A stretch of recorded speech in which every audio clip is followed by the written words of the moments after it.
Proses rekonstruksi kasus pembunuhan ex-TNI Andreas Sianipar yang diduga dilakukan Serka Holmes sempat ricuh. Pihak keluarga korban tidak terima melihat adegan yang dinilai janggal.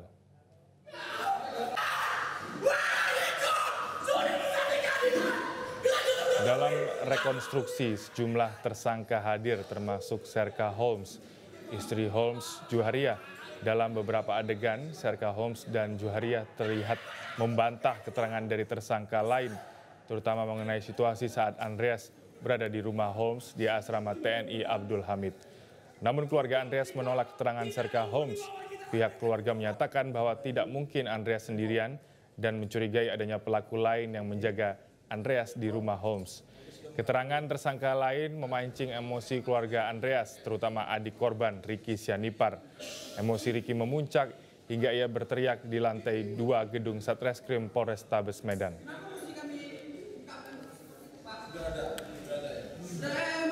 Prosesnya, apalagi di sini kan Pak Holmes kan masih saksi. Dia diberikan keterangan sebagai saksi, bukan sebagai tersangka. Itu aja ya, terima kasih. Jadi di Pomdam sudah jadi tersangka Pak ya? Ya, Pomdam. Kalau di sini kan dia sebagai saksi. Oh, kok di Pomdam tersangka ya Pak? Ya? Kok di Pomdamnya tersangka. Pasalnya ada beberapa tadi yang OTK itu, apakah Pak Holmes kenal dengan OTK itu Pak? Itu masih penyidikan di sini. Kan bisa. Jelajahi cara baru mendapatkan informasi. Download Metro TV Extend sekarang.